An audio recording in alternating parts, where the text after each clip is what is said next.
لیکن اس میں بہت کچھ چھپا ہوا ہے۔ میں ضرور مشورہ دوں گا کہ اس دور کے بارے میں مزید پڑھیں اور جانیں۔ یہ آپ کے لیے ایک بہت ہی فائدہ مند تجربہ ہوگا، کیونکہ تاریخ ہمیں اپنے مستقبل کو بہتر بناتے ہوئے اپنے عروج اور زوال سے بہتر سیکھنے میں مدد کرتی ہے۔ ارے یار، تمہیں پتہ ہے میں کل رات کتنی دلچسپ کتاب پڑھ رہا تھا؟ عثمانی دور، مملکت، مذہب اور جدید دنیا کے لیے اسباق۔ ویسے تو تاریخ سے میرا کوئی خاص چکر نہیں، لیکن یہ کتاب اتنی زبردست تھی کہ میں رات بھر جاگا رہا۔ یقین کرو، اس نے مجھے پورے عثمانی دور کے بارے میں ایک نیا نقطہ نظر دے دیا۔ چلو، تمہیں بھی اس کی کہانی سناتا ہوں، جیسے ہم دو دوست بیٹھے باتیں کر رہے ہوں۔ دراصل بات کی یہ کتاب کہانی نہیں، بلکہ ایک مکمل سفر ہے۔ یہ 13ویں صدی کے اوائل سے شروع ہوتی ہے، جب ایک چھوٹا سا ترک قبیلہ عثمان غازی کی قیادت میں اناطولیہ کے پہاڑی علاقوں میں بس رہتا تھا۔ سوچو، ایک معمولی سا قبیلہ جس کا خواب شاید صرف اتنا ہو کہ اپنے لیے تھوڑی سی زمین اور سکون حاصل کر لیا جائے۔ لیکن قسمت کو کچھ اور ہی منصوبے تھے۔ عثمان غازی ایک بہت ہی ہوشیار اور باصلاحیت لیڈر تھا۔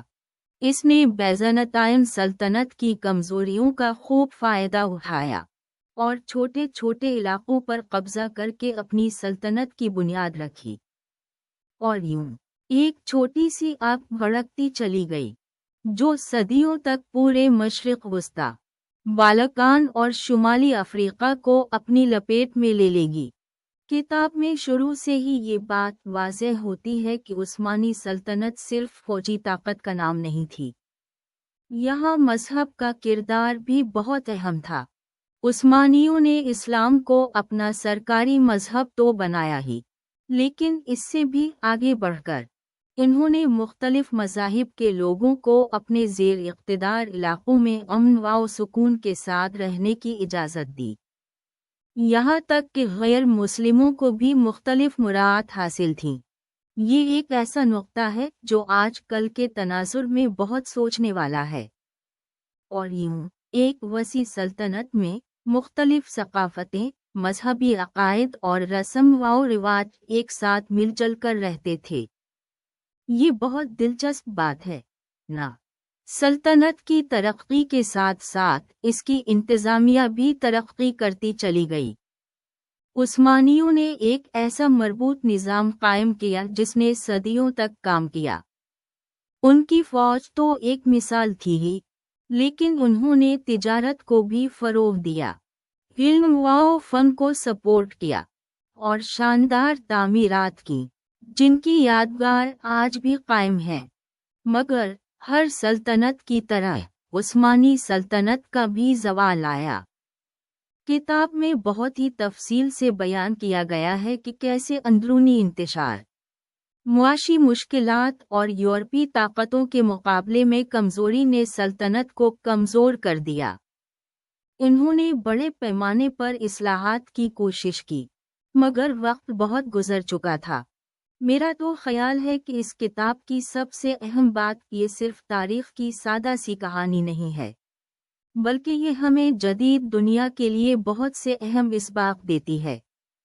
یہ ہمیں مملکت کے قیام، مختلف ثقافتوں کے درمیان ہم آہنگی، اور مذہب اور سیاست کے پیچیدہ تعلق کے بارے میں بہت کچھ سکھاتی ہے۔ عثمانیوں کی کامیابیوں اور ناکامیوں سے بہت کچھ سیکھا جا سکتا ہے، خاص طور پر آج کے دور میں جب دنیا دوبارہ بہت سے چیلنجز کا سامنا کر رہی ہے۔ کتاب میں بہت سی دلچسپ شخصیتوں کے ذکر ہیں، جیسے کہ سلیمان اعظم جو اپنے عدل و انصاف کے لیے مشہور تھے، یا محمد فاتح جس نے قسطنطنی پر فتح حاصل کر کے تاریخ رقم کی، اور پھر سلطان عبدالحمید دوم جو ایک پیچیدہ شخصیت تھے جس کی حکمرانی کے دور میں سلطنت کی ترقی اور زوال دونوں کا اثر نظر آیا۔ ہر کردار اپنی اپنی خاصیتوں اور کمزوریوں کے ساتھ ایک پورے تصور کو بناتا ہے۔ میرا تو خیال ہے کہ تمہیں ضرور یہ کتاب پڑھنی چاہیے۔ یہ ایک ایسا سفر ہے جس میں تم صدیوں پہلے کی دنیا میں گھوم آؤ گے، اور ساتھ ہی جدید دنیا کے لیے بہت سے قیمتی اسباق سیکھو گے۔ یہ صرف ایک تاریخی کتاب نہیں، بلکہ ایک زندہ تاریخ ہے جو ہمیں آج کے دن تک متاثر کرتی ہے۔ آپ کو یہ کتاب ضرور پڑھنی چاہیے۔ ارے یار، بات ہو رہی تھی عثمانی دور کی۔ یہ تو اتنا بڑا باب ہے کہ اس پہ ایک مختصر سی بات کرنا بھی مشکل ہے، لیکن آج چلو اس کی دلچسپ کہانی کے چند اہم ابواب کھولتے ہیں۔ یاد رکھو، یہ کوئی رسمی لیکچر نہیں، بس دوستوں کی طرح بات چیت ہے۔ ہم نے تو پہلے ہی عثمانی سلطنت کے عروج اور زوال کے بارے میں بات کی تھی، لیکن اصل مزہ تو تب آتا ہے جب ہم اس کی اندرونی کہانیوں میں جاگیں۔ یہ سلطنت جو صدیوں تک قائم رہی، صرف ایک فوجی طاقت نہیں تھی۔ یہ ایک ایسا مربوط نظام تھا جس میں مذہب، سیاست اور معیشت کا ایک ایسا گنجلکنا بندھا تھا کہ آج بھی اس کا مطالعہ کرنے والوں کو حیرت ہوتی ہے۔ سوچو، ایک ایسا دور جہاں ایک ہی خاندان کی حکومت صدیوں تک چلتی رہی۔ سلطان سلیمان اعظم، سلیمان قانون دان، سلیمان شاندار، کتنے نام ہیں، کتنے کارنامے۔ اس کے دور میں تو سلطنت اپنی عروج پر تھی۔ ادب، فنون لطیفہ، معیشت، سب کچھ ترقی کر رہا تھا۔ استنبول قسطنطنی ایک عالمی مرکز بن چکا تھا، جہاں مشرق اور مغرب کے لوگ اکٹھے رہتے تھے، تجارت کرتے تھے اور ایک دوسرے سے سیکھتے تھے۔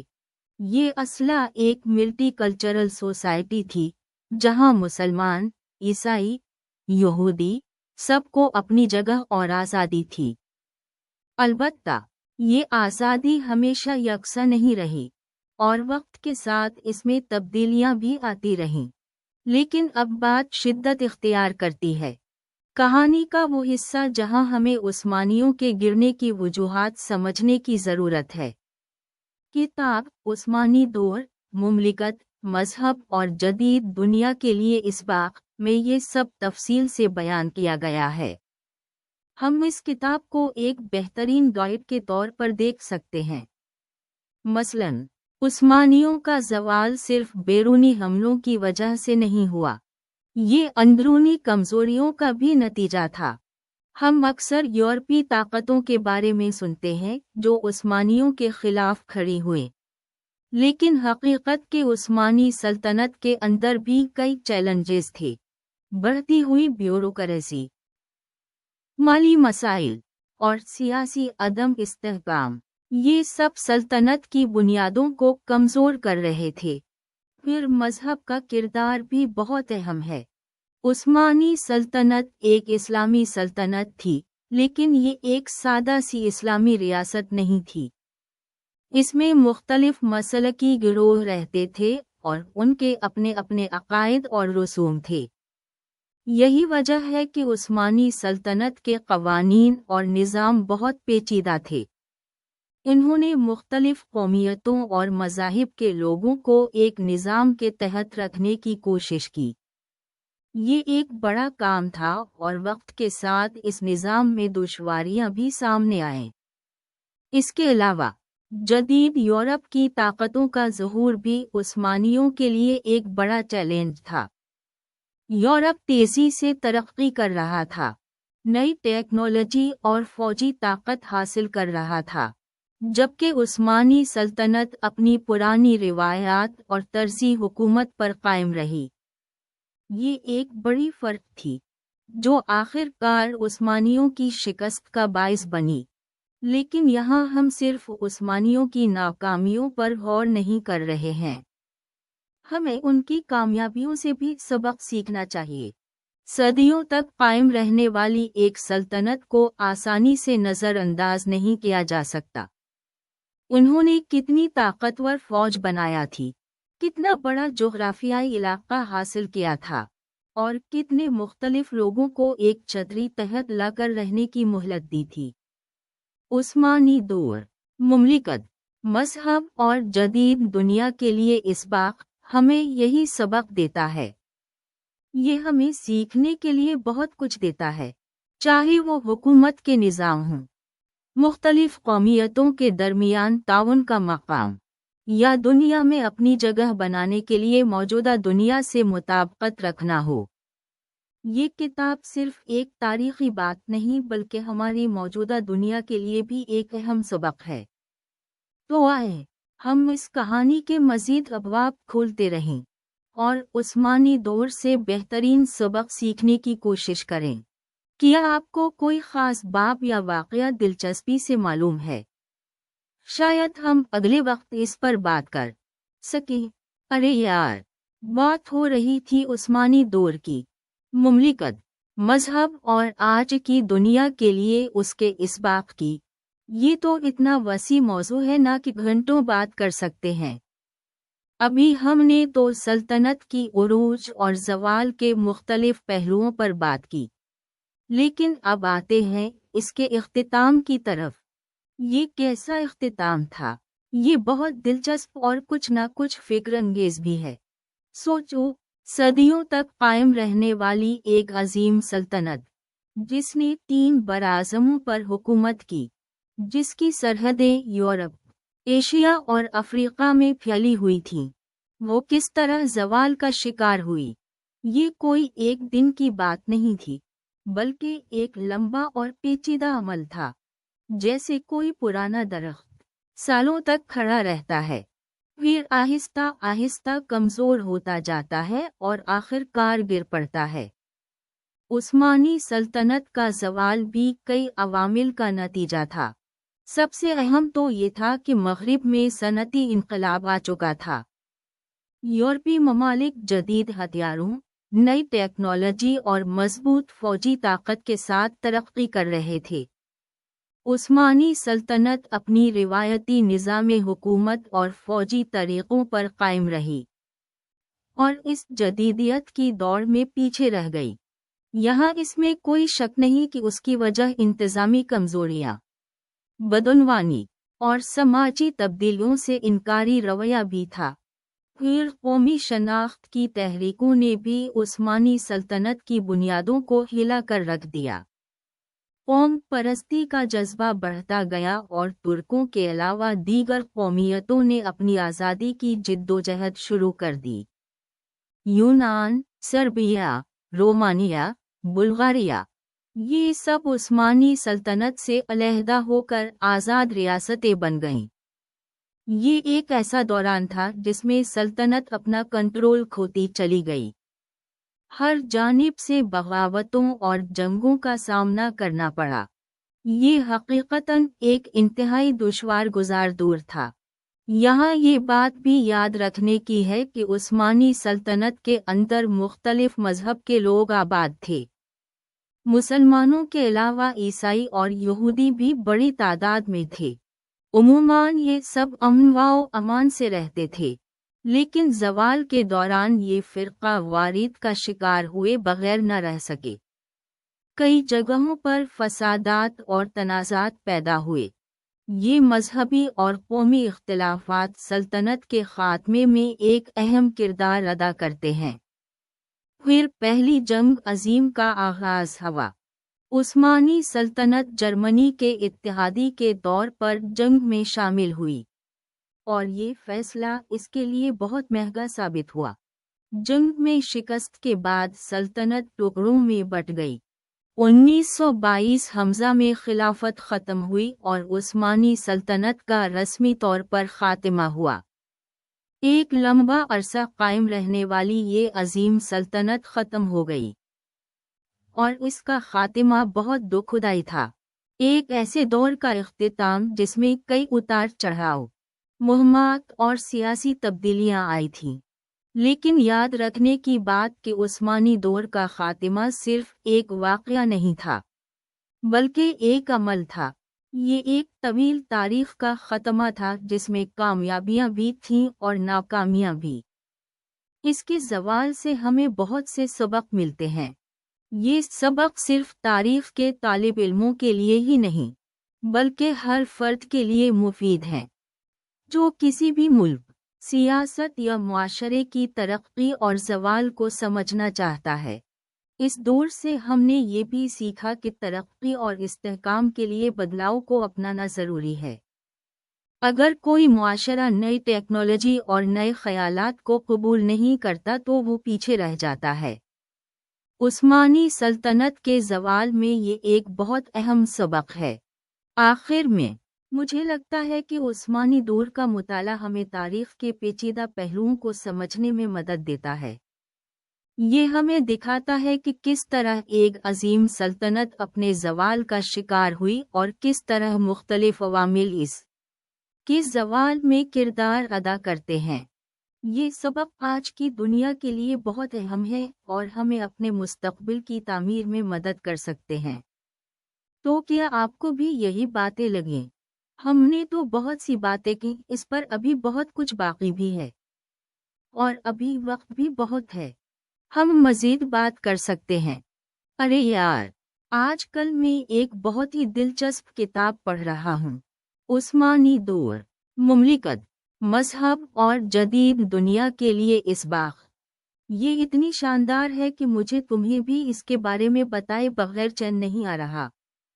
تم جانتے ہو، ہم اکثر تاریخ کے بارے میں سوچتے ہیں کہ بس یہ واقعات کا ایک سلسلہ ہے، لیکن یہ کتاب تاریخ کو ایک زندہ کہانی کی طرح پیش کرتی ہے۔ اس نے مجھے عثمانی سلطنت کے بارے میں بہت کچھ نئی نظر سے دیکھنے پر مجبور کیا ہے۔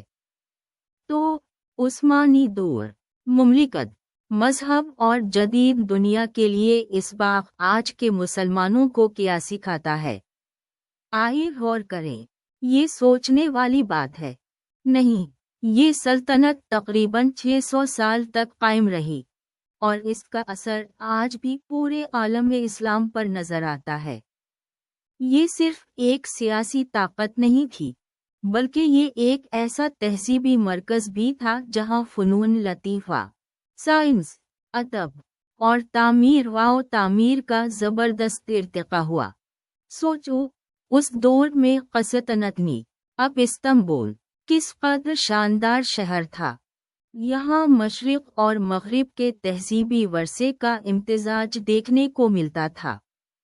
مساجد کی شاندار عمارتیں، مہندی کے فنکار، گھاتی کاری کے ماہر اور مشہور طبیب، سبھی نے مل کر ایک ایسی تہذیب بنائی جو صدیوں تک پوری دنیا کے لیے روشنی کا مینار بنی رہی۔ لیکن کتاب نے مجھے ایک اور اہم چیز کا احساس دلایا، عثمانی سلطنت کے عروج و زوال میں مذہب کا کردار۔ یہ کوئی معمولی بات نہیں تھی۔ یہ سلطنت بنیادی طور پر اسلامی اصولوں پر قائم تھی، لیکن یہ ایک بہت ہی منفرد اسلامی ریاست تھی۔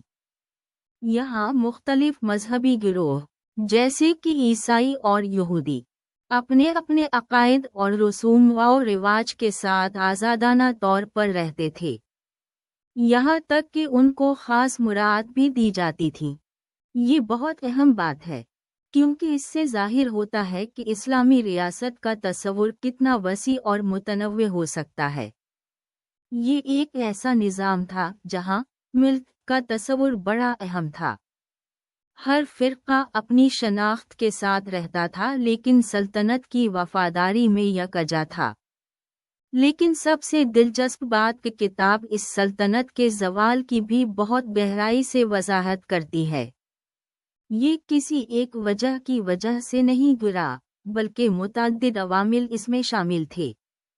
ان میں سے ایک یہ تھا کہ عثمانی سلطنت مغربی طاقتوں کی بڑھتی ہوئی طاقت کے سامنے اپنی جدیدیت کو اپنانے میں ناکام رہی۔